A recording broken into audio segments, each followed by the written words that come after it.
everyone. I'm Craig Gerlach, Superintendent of Schools. Thanks for attending this Q&A session as we continue to plan for our reopening of schools. You'll note that I took my mask off. The governor's order as it relates to masks allows for those that are speaking on educational issues to remove their mask in the event that we are properly socially distancing from one another, and we are in our district office at Bliss, and we are appropriately distanced. I'm going to start by having introductions, and we'll start with you, Brian. Brian Casey, Director of Technology.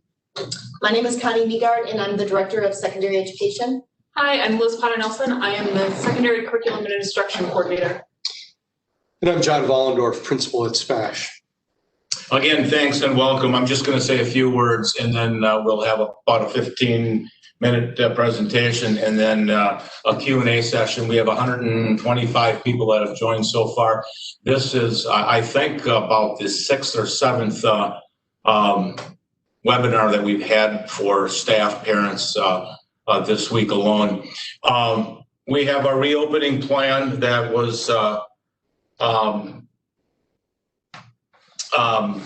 given out to the community a couple of weeks ago based on the plan that was approved by the school board in June, which authorizes myself to determine how we begin school and how we work throughout that plan. Now, keep in mind when I make decisions in terms of what we're going to do, I'm using guidance from the DHS, the Department of Public Instruction, Portage County Health and Human Services, as well as our Portage County Health Officer, Gary Garski.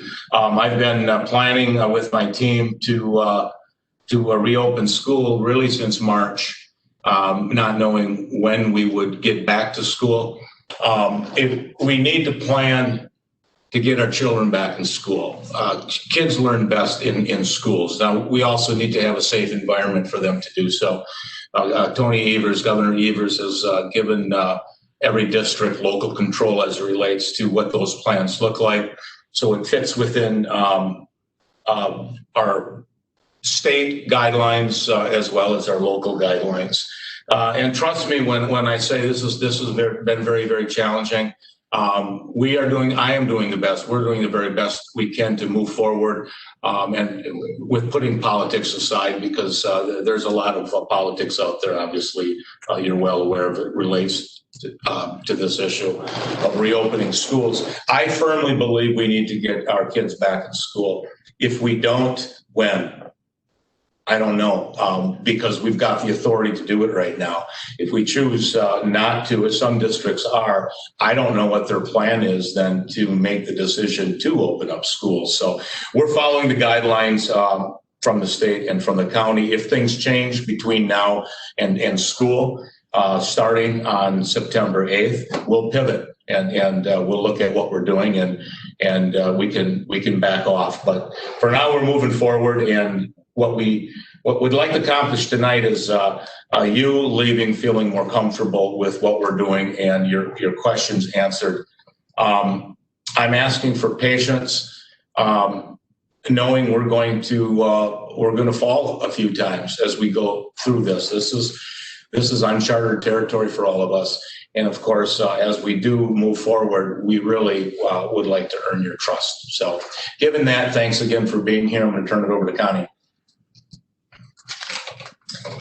When we started the process, we decided we had some commitments, and that was safety of our students. We also knew that given the circumstances, we needed to have a flexible plan that we could toggle in between given the conditions in our community. And we also, as Mr. Gerlach mentioned, we also were committed from a secondary perspective and elementary that we want to see our kids. But quite frankly, the first step had to be, we can't safely distance our students in our secondary buildings, SPASH, Ben, and PJ, with the size of the student population. So we had to look at a blended option. It would be the only safe way that we could reopen our secondary buildings. And so what we did is decided we were going to divide our student population literally in half by last name. And we call those cohorts. A cohort is simply a group of kids that attend school together or are e-learning together.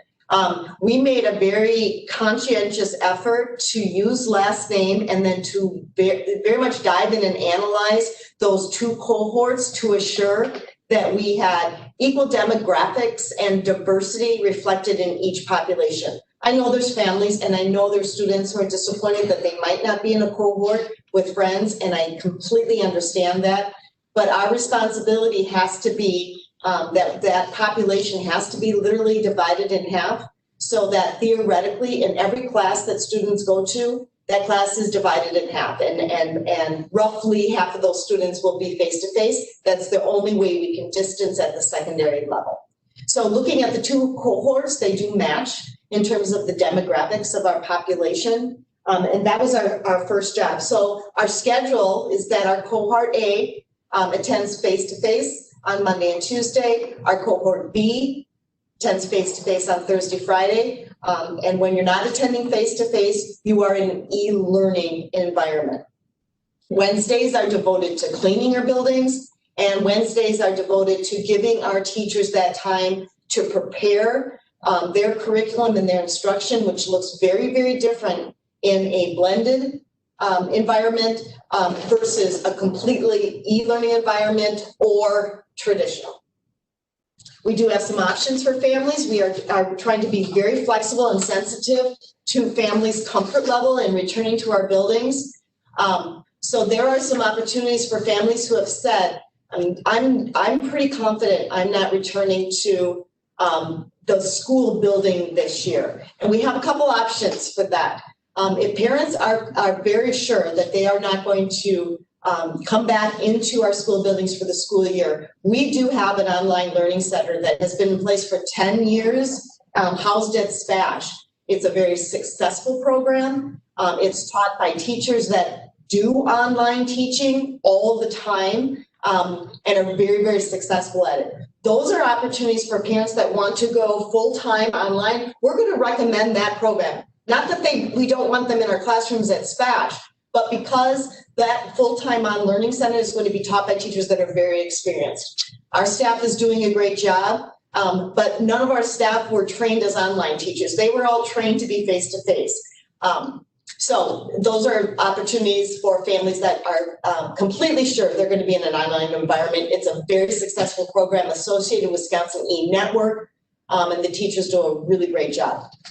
The other opportunity, though, is if you have a child and you may not be comfortable starting school in the fall for whatever reason, and maybe it's a health condition or you just kind of want to see how things are going to go, you can't stay within your class schedule at SPASH or Ben or PJ, meaning your child will have those classes that he or she chose with those teachers that are assigned to those classes. It's just that your child won't come to the face-to-face sessions.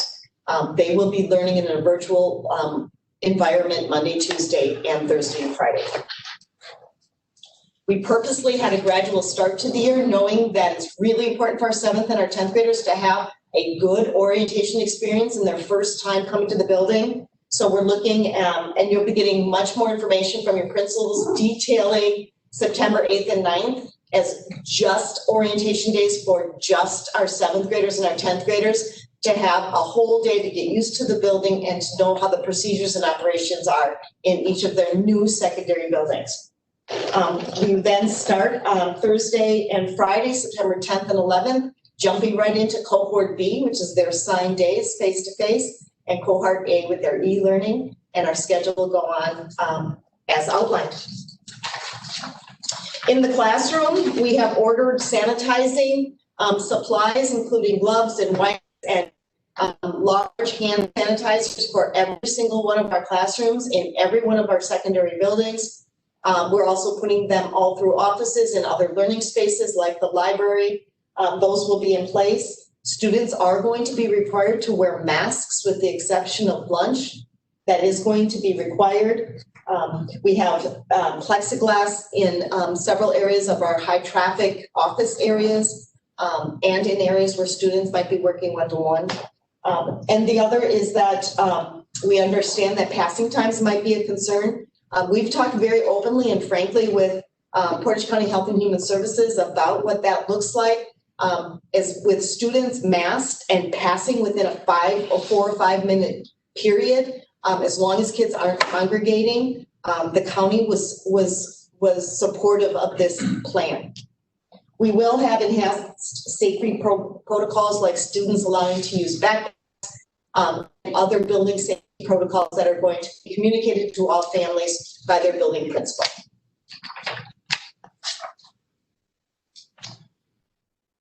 One of the big differences this fall from last spring, when the closure just really kind of took us and everyone else for that matter by surprise, is that we will not be implementing or using a pass-fail system like we did last spring. So it's important to note that all of the courses, whether you're in our online learning center or in our hybrid model where you're at school 2 days a week and e-learning the other 2 days, all of the courses will be graded with letter grades and earn credit and allow students to progress towards graduation. So our same grading scale and grading system is back in place this fall.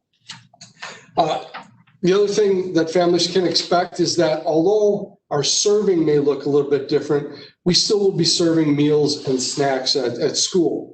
We'll be obviously using things like grab and go in our cafeterias, and we're in the process right now of working with the appropriate organizations to ensure that what they expect of us regarding food service is something that we follow up on diligently and safely.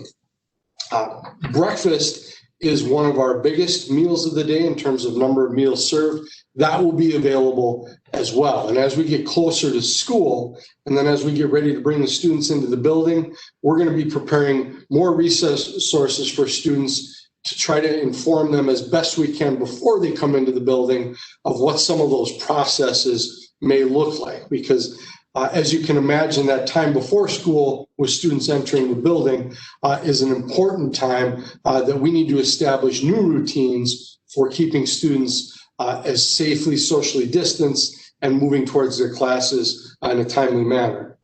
Students with IEPs and 504 plans will receive all of those services as outlined in their plans. However, you can expect case managers and special education teachers, school psychologists, to actively be looking at those, actively holding review revise meetings as needed, and then more importantly, maintaining contact and building relationships with students and with families to ensure that we're providing that necessary support in what we know is going to be a completely new and completely different environment.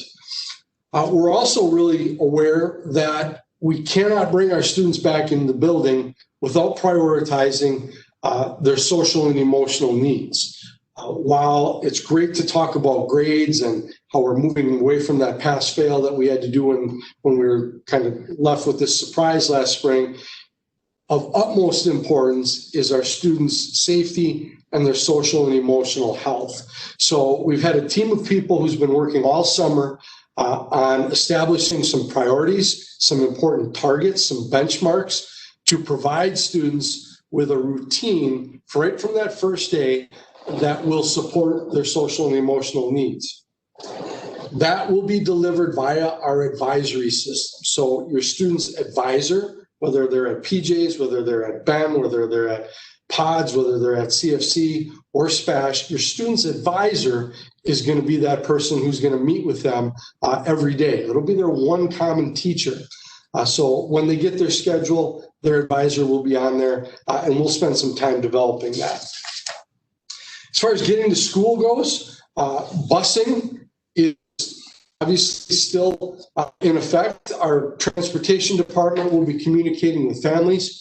Please frequently check family access and watch for email and skyward cues, as much of that information, including route numbers, is delivered through that system.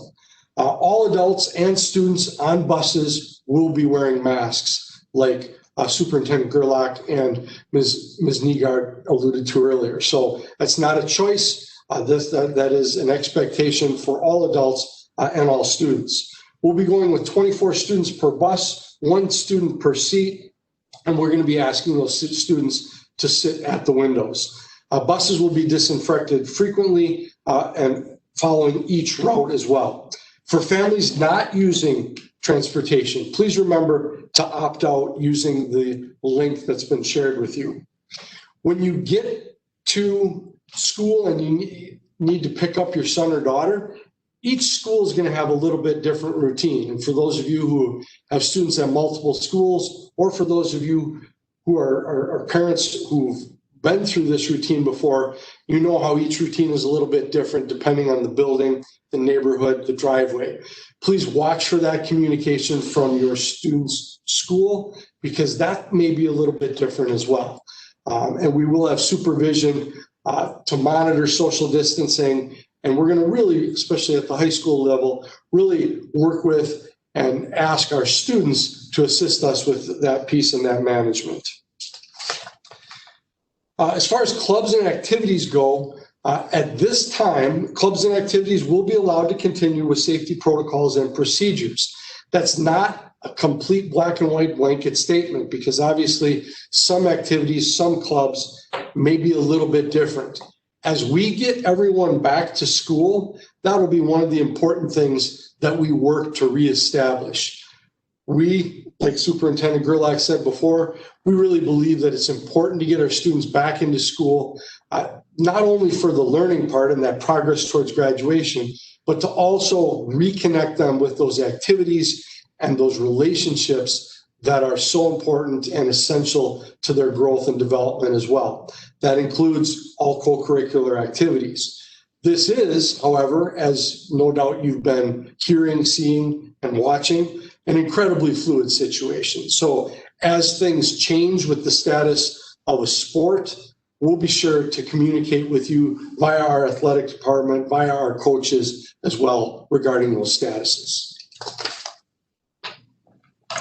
The last 2 slides on our presentation are just really about establishing a very, very strong partnership between home and school in terms of doing everything we can to keep our schools safe. And that means if students are sick, we ask that parents make sure that they stay home.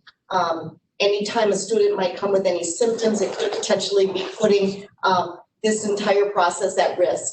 And we just really want to have a close partnership, and parents feel very comfortable knowing that we are going to understand if there's any kind of a symptom, and your child is absolutely excused. We want students to stay home if they have any of those kinds of symptoms.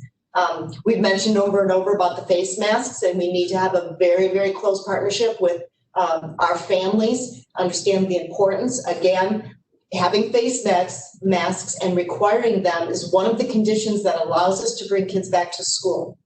And so we are going to be very strongly enforcing that. It's a must-have, and our Portage County is supporting this blended learning instructional model because we're having face masks. So kids need to understand that, and trying to avoid that or not follow that requirement is really putting the whole model at risk. And to having parents being prepared for e-learning when kids are at home. When they're at home, that will be that more fluid and flexible learning environment for kids, and our teachers have some extra time at the beginning of the year to really try to put together new instructional models that allow kids some flexibility on how they can meet some of those learning targets. And last, if there is a positive case, we have been really, really fortunate to have an extremely close relationship with Portage County Health and Human Services. They will be immediately contacted. They will be our advisor and our guide into moving towards one, moving on how to respond to that. Every single secondary school does have an isolation room, so if there is any concern or students with symptoms, we're going to have very close protocols with the guidance of our nurses and our Portage County Health and Human Services to deal with those situations. And whether we might have to close a school, if we need to, we will. The wonderful thing about a blended environment is that students will still have their access to those classes. They'll be doing it in a virtual environment. So I think now Brian is going to moderate some questions that have been coming in. Okay, so for this portion of their event, we have people that are submitting questions online in the question and answer. And then we also receive questions prior to the event with registration. We're going to have to try and balance it a little bit. We're not going to be able to answer all the questions. Unfortunately, we also tried in the past to get back to those people individually. That's also just too overwhelming. We just can't do a good job of it. So we'll do our best tonight to answer the questions within the time that we have, and then expect that there will be answers to those questions in some form later, whether that's frequently asked questions or some other communication. We're going to start with a question from our chat. Dr. Fauci recently announced to open schools if infections are under 10%. Portage County is just at 10% with 10 new cases in the last 24 hours. What parameters do you have to move all students to e-learning? The metrics in terms of moving from one phase of our plan to the next, quite frankly, aren't clear. The county is waiting to get direction from the state. I'll be frank, that's the first time I've seen a number, 10%. Knowing that the DHS has various levels from low, moderate to high to exceeds. Right now, we're at a high risk. High risk from the DHS offers us the ability to open our schools in a blended learning model. We meet that criteria. In the event we go up to the critical, I believe, is the next step. Then we likely would close our schools. So I'm going to get more information on what that really means, because DHS is getting their information from the feds as well. So there'll be more to come on that. Okay. We have a parent that is asking to have a better understanding of how the e-learning days would work. What would that look like on a Monday, Thursday, Friday for a student, or Monday, Tuesday, Wednesday for their e-learning component? So when we think about going to the blended model, we have students who are going to have 2 face-to-face days, and then they'll have kind of 3 virtual days. And we're working with our teachers very closely to help them think about their lessons in terms of kind of building blocks. And so teachers, when they come back, are going to spend a lot of time in professional development. We have an additional set of days built in where they'll work as collaborative teams to develop lessons specifically for that virtual. So they will decide, students won't be calling into class during the 5th hour, but instead teachers will have materials that are prepared for those virtual experiences. And so they're going to look specifically at things that students can do at home through e-learning, whether it's simulations or videos to watch or readings to do. And teachers are going to tailor those experiences to experiences that could happen for students at home. One of the things that I would add to what Liz just said is that this has created, as you can imagine, a pretty significant planning shift. So one of the things that we're going to be working with our teachers on, especially as they return and working to support their professional development, is to really think not just day to day, but rather week by week. We want teachers to look at that instructional block of a week so that at the start of a week, and our first day of school this year actually is a Thursday, that works really well, because by the time we get to that first real Wednesday of the school year, both cohorts will have had 2 days of face-to-face instruction. So it's that shift from, this is not just a daily check, this is a week.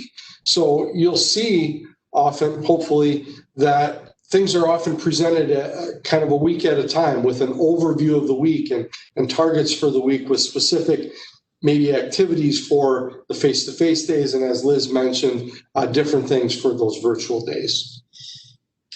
A question from both areas here, 2 questions that are related about whether that e-learning is going to be synchronous, in essence, that students are tuning into a live class at that time that class takes place, or is it asynchronous that they can do the work at any time?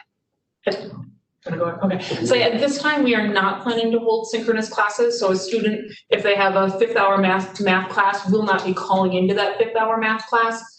We will be offering asynchronous opportunities for students to learn, so students can learn at their pace. They'll be looking at that week overview, so a teacher may have them watch a video, but when they're doing their virtual experience, they won't need to do that at a specific time to correspond with what's happening in the classroom. A question from a parent: how does our child access their e-learning materials on days of e-learning? The e-learning materials will be housed in Schoology, which is our learning management system. What's really nice is many of our students have an experience with that, but for students who are new to the district or students who are coming up from our elementary schools, when they come in for orientation, part of that orientation experience will be familiarizing them with Schoology. We're also asking all of our classroom teachers to spend some of that face-to-face time early on, helping students understand how their course is organized, where they can find materials, to help make that transition to the e-learning smooth. A question from a parent about how our secondary schools plan on enforcing social distancing restrictions and mask enforcement. That's a great question, and quite honestly, that will be our top priority when we get students in the building. Even when you cut SPASH in half, we're going to have close to 700 students in the building. So that need to social distance is one that we're going to have to address every time we switch classes, every morning as students come into the building, every day when we go eat lunch, and obviously every day after school as well. So to speak directly to the question, we do that with supervision, direct adult supervision. But more importantly, we do that by hopefully teaching expectations, modeling those expectations, and then soliciting the help of our students to work with us on that. Now, obviously, anytime you have a large group of students together, they're going to want to be close to each other. So that's going to be a challenge at times. Although hopefully, it's my expectation that through communication, direct expectations, positive reinforcement, modeling, that we address that. The mask issue, as both Connie and Craig referred to earlier, that's just an expectation. Not wearing a mask is not a matter of being in trouble. It's a matter of you'll be asked to go home, and we'll have to ask parents to come and pick you up, because it's so important to us that we make this work. And wearing masks for everyone, all adults included, from our custodians to our food service personnel to our EAs to every teacher to every secretary, is just an expectation and a new part of our daily routine. Can you discuss when students would be excused from wearing masks, when that's permitted for them not to wear a mask? That's something that we're definitely going to have to establish as we get closer. This is so new to us that there's no written policy on here's the list of every time it's okay. But obviously when students are eating, when they're drinking, those would be the first two times that come to mind that they would be. I think what we're getting at is medical, other official exemptions from mask wearing, maybe students with disabilities.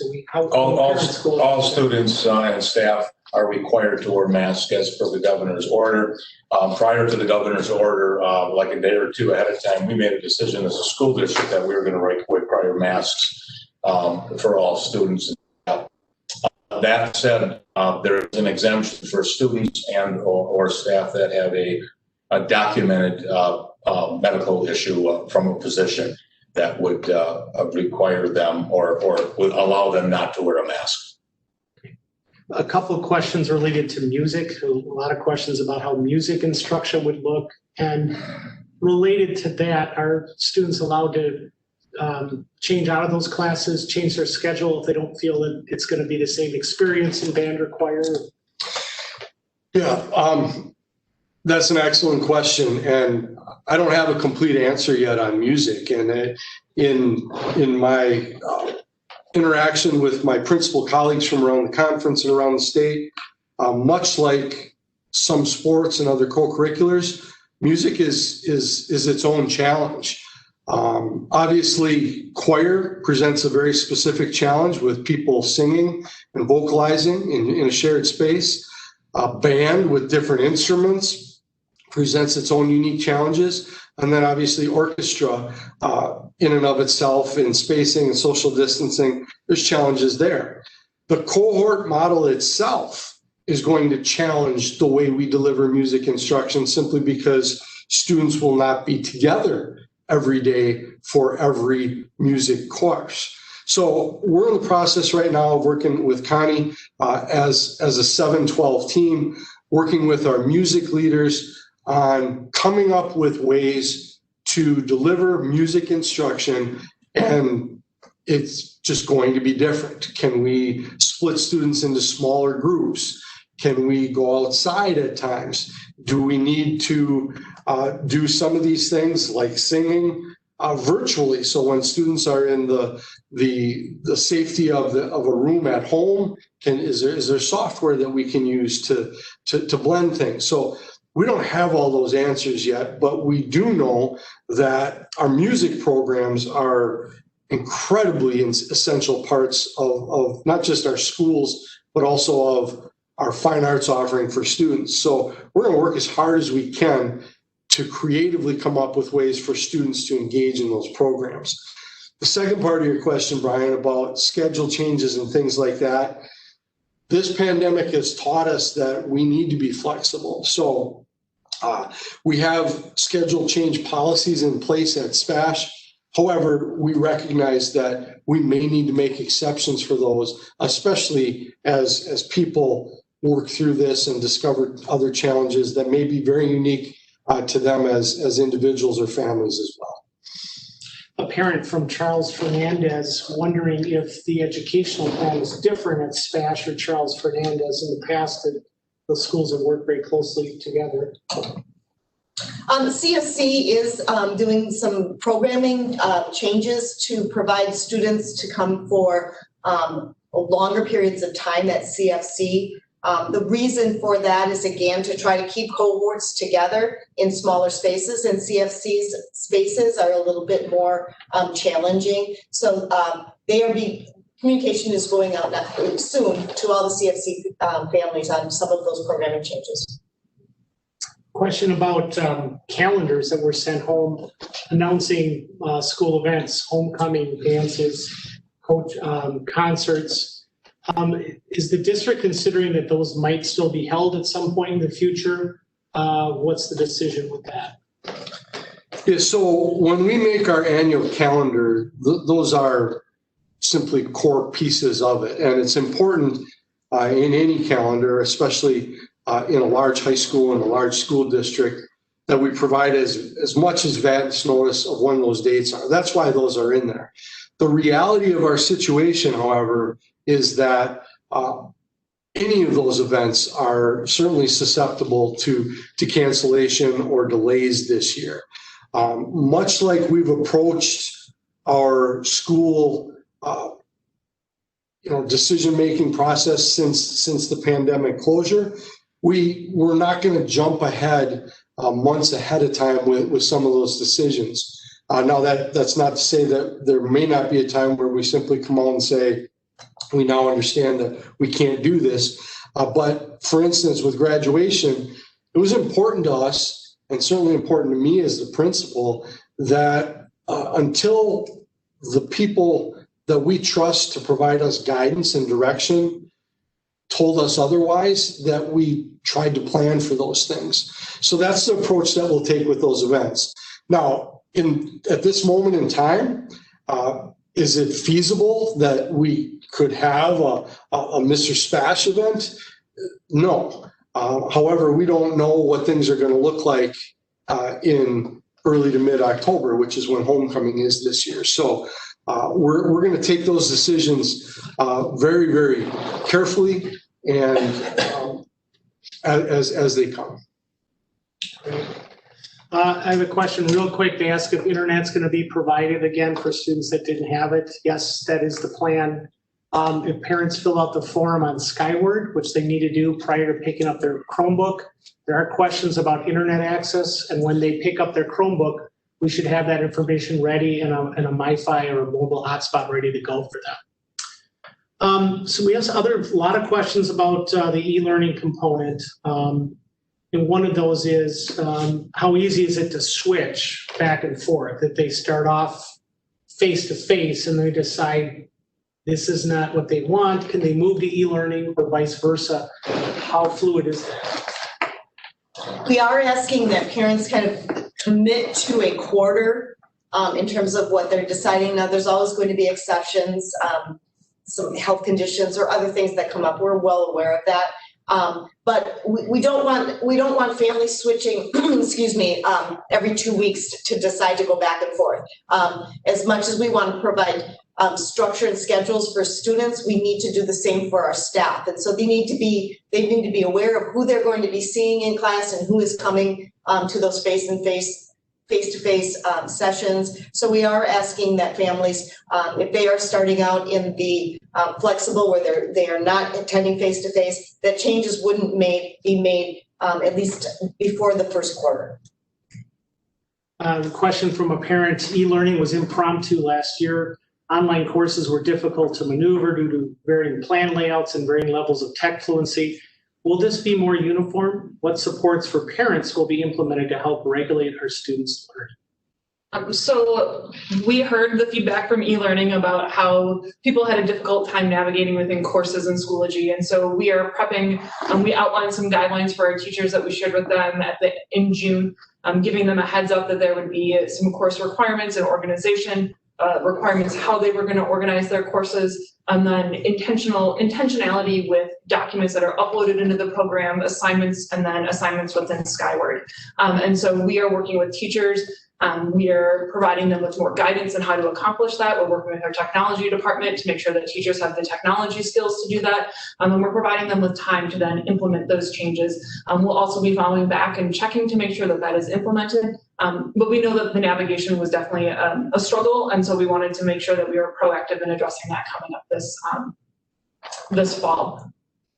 Question from a parent, will there be a pickup day for Chromebooks and mobile hotspots for those who need internet? It's SPASH. So we're going to be distributing Chromebooks with our registration process. So parents and students should have received information with those registration directions. Those were sent out early this week. Our registration is next week, Monday for seniors, next week, Tuesday for juniors, next week, Wednesday for sophomores. And then we do a makeup session on Thursday.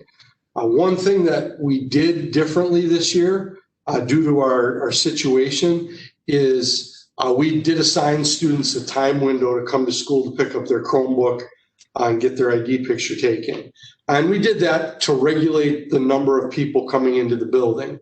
However, one of the things that we communicated with that is that if you can't make your registration time, we'll work with you to accommodate a time that works for you and your family.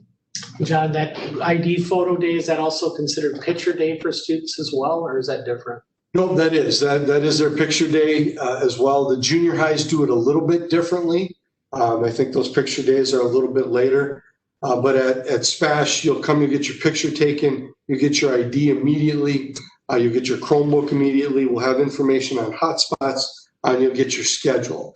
This year, we've really worked to streamline that process. We've worked to control the flow of people into the building, and we're following the same procedures that we'll be following once school opens up.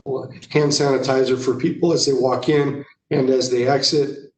We will give students the option to take off their mask for pictures. However, that's it. So all people who come into the building must wear their mask.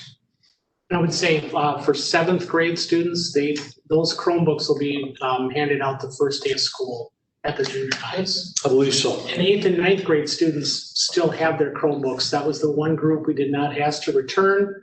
That caused a lot of confusion. And if you did accidentally return your device, we'll get you a new one, but they should already be set for Chromebooks.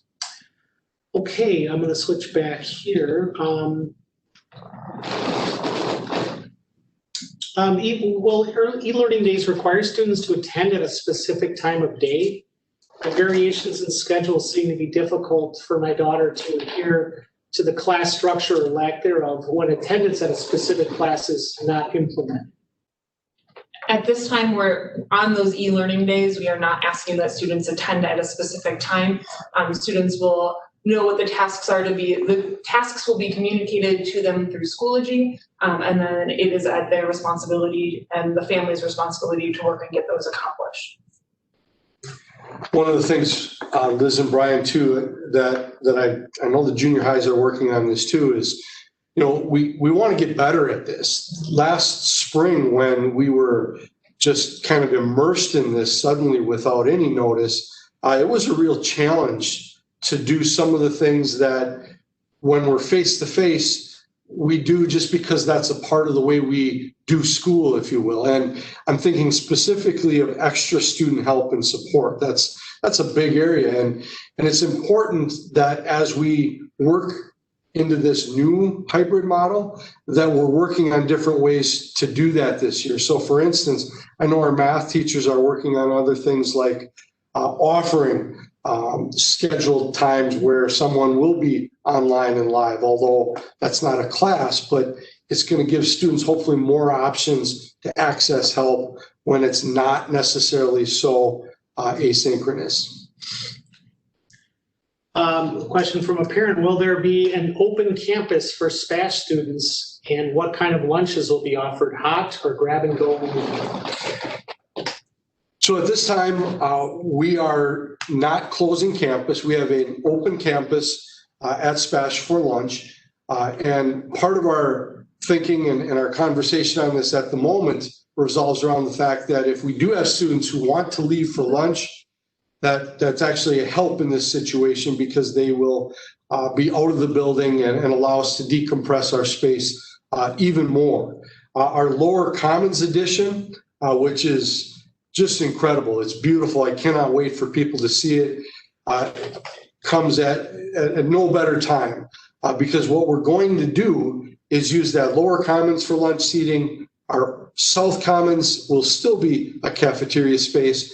And our north commons, which in our renovation plan was designed to be converted into a study space with some collegiate soft seating and study areas, we're going to still use that as a lunch space. So we'll actually be using 3 different lunch areas for the unknown future here until we get through this, to allow students out. As a team, as an ad team, and as a custodial team, we've already started working on social distancing with tables and doing things like which seats at tables do we want to kind of mask off and discourage students from using. As far as the food piece goes, food service, I know, is really busy right now on working what those menus are going to look like. The grab and go meals that were just delivered so consistently and incredibly well over the summer, that'll be an integral part of everything that we do, I believe, at every school. And I don't want to speak for food service, but given our situation, I believe grab and go will be an important part of it. At SPASH, we are very lucky because we have a very expansive lunch menu, and grab and go for the last 7 years has been a part of what we do at SPASH. So students will still have varied choices with their lunches. A question from a parent, if they decide their student is going to go full on online learning, whether that's the OLC, that option, or this flexible option, can they still participate in clubs and athletics? Yes, students who are enrolled still are students, and they participate, whether that's a club or a sport or a service organization, they participate. I have 2 questions, basically the same question. If we shift from our blended model into full online learning due to conditions, would we increase the use of video? Would we consider more synchronous, or does it basically stay the same? It's just 5 days instead of 3 of our blended model. I think that's something that we are continuing to talk about, and I know our teachers are continuing to get more and more comfortable with different video techniques and recording lessons and sharing lessons. So that's something that we're definitely having conversations with as the situation progresses. And I'm sure we will have more information as time goes on. You know, one of the other things that's important to note with that question, that's an excellent question, is that as a district team and as building teams, we're working hard to support our teachers, and there's such a spectrum of talent level, skill level, and experience level with each of those modalities and all those different types of technologies as well. So one thing as a parent that I believe you'll see this year is different things from different people. We've got some teachers who are ready to completely do remote teaching, because that's one of the things that we've done in some very small select areas for several years. Math is one of them. We've been distance learning in advanced math classes between our secondary buildings for, I believe, at least 4 or 5 years. This year, we're also offering that in world language. So what that creates is, you know, even more separation. So as parents, and I'm a parent as well. I've got a junior high student. I'll have another senior high student this year. As you go in and engage with your students and look at what they're doing, I think you'll see a lot of different things. And I think, you know, depending on the teacher, you will see some of those more advanced things. A question about the blended model. How flexible is that on a daily, weekly basis? If a student is ill or perhaps self-isolating or quarantining, can they switch to that full flexible e-learning for those weeks, days? How does it look? We are going to want students, if a student is ill, even in a traditional model, if students were ill for long periods of times, teachers would provide that instruction, and typically was a textbook or handouts or those kinds of things. Now, if students are ill at all, they are still going to be able to be engaged in that classroom. They just will not attend those face-to-face sessions until they're feeling well. So certainly those are the kinds of situations that we will be able to be very flexible with students on. But as I mentioned before, students just wanting to opt in and out bi-weekly, we're gonna really ask for more of a commitment, but health conditions or other family situations, we'll be able to be very flexible. Our new teachers are coming in next week, Monday, and then our returning teachers will return the Tuesday after, which is August 25th. And one of the things that we're really consciously trying really hard to plan and to communicate is that we know what's happening now. We didn't know what was happening in the spring. Because of that, we want all of our teachers to plan in an e-learning mindset. And that's just critical, not only because if a student's gone or absent, but also in the event that we do have to close the school. If we plan that way, we should be able to maintain that momentum and, more importantly, that learning sequence and that targeted sequence for the content. The question from a parent wondering what we do if a teacher gets COVID-19. What happens if that teacher is out for several weeks, perhaps longer? What are our protocols? And then also, how do we replace or provide a substitute for that teacher? We have some teachers that have some health conditions that would make it not safe for them to come into the buildings. And in those unique situations, there are still going to be providing and creating the virtual classroom, but we will have a sub that's in the classroom to guide students, to supervise students. But in some of those cases, we're certainly going to protect our staff. And if that works well, where they're guiding, WebExing, creating those lessons, but on that weekly basis, as John mentioned, we'll be able to accommodate. In the event that a teacher is identified positive for COVID-19, it would just be like a student. We would contact our Portage County Health and Human Services and walk through all of their protocols and their guidance. I think it's also important to remember that we're asking teachers to plan as a team. And so if there were a sub to go in, it's a team, it's a content team, it's a grade level team of people that are creating content together. And so that should help in supporting that teacher if they're not in front of the classroom. I have a question about sports. The WIAA came out with certain guidance. Can we discuss what our direction is and the difference between high-risk sports and low-risk sports? The WIA came out, or they changed the start of high-risk sports, which would include football, soccer, and volleyball. Low risk would be golf, swimming, and tennis. They declared that the low-risk sports could start on August 17th and high risks after September 7th. As a conference, we decided to have all sports start after September 1st. And then the high-risk sports are scheduled to start with the WIA guidelines on September 7th.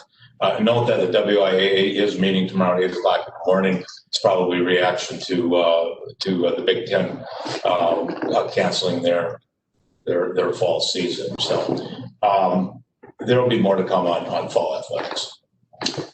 How will parent-teacher conferences work in the fall, and how should parents expect to contact their teachers if they have questions?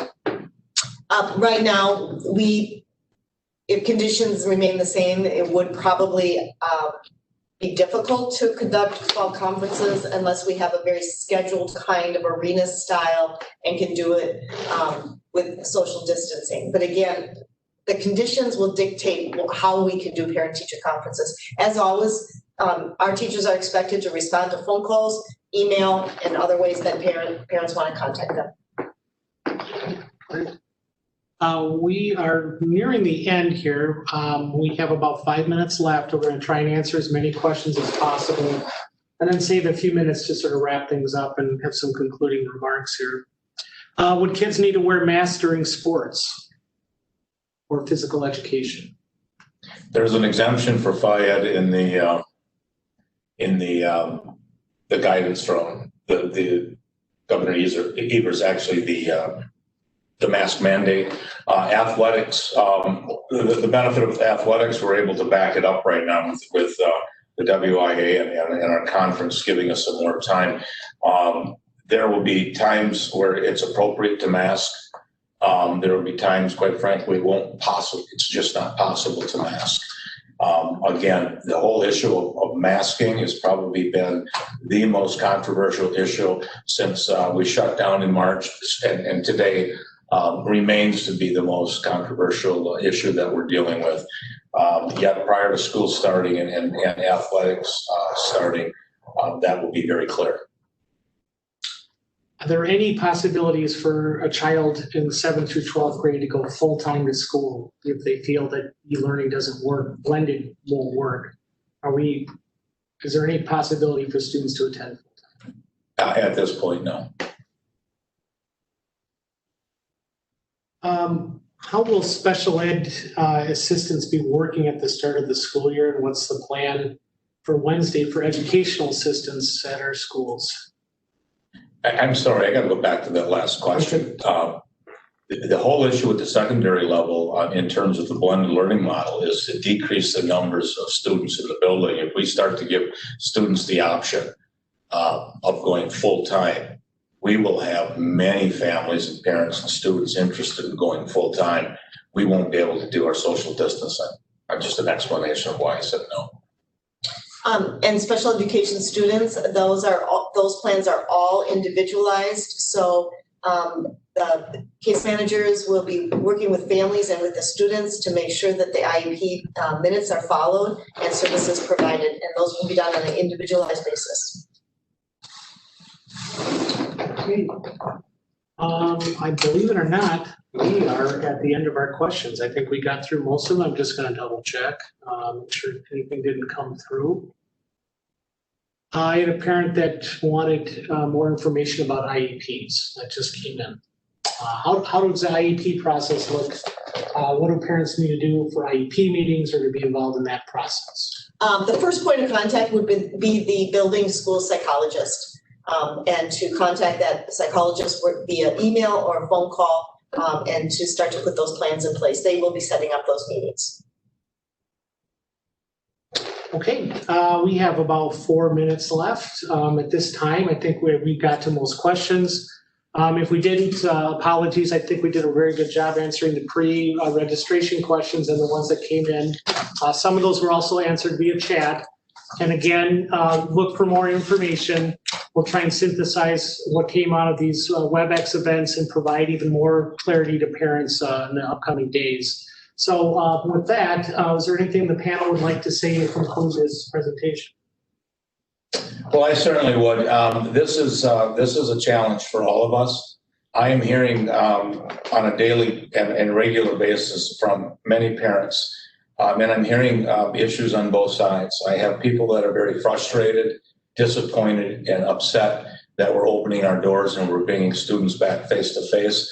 I'm hearing from parents that are very disappointed, frustrated, and upset because their children have to get involved with some type of virtual learning. I'm going to continue to move forward to reopen our schools to the extent we can in a safe environment for as many students and staff as we can. Quite frankly, as I said before the meeting, or in the beginning of the meeting, until either the state or the county says we don't recommend doing that. And we don't have a crystal ball. We don't know if that will happen or not. We do know that we have a model that will be fluid. We can move in and out. I will also state that we're doing the very best we can to create the best learning models available for our kids, for your children. It's far from perfect. We all know that. We have to make very difficult decisions, quite frankly, when there aren't good choices available. So please be patient. Encourage your children to wear masks. We don't need to have that battle as it relates to discipline issues with students wearing masks. And know that we take this to heart. We're making some decisions that affect the most important people in your world, your children. So it's a serious issue, and we are doing the best we can, and we're excited to have your kids back in school. Thank you.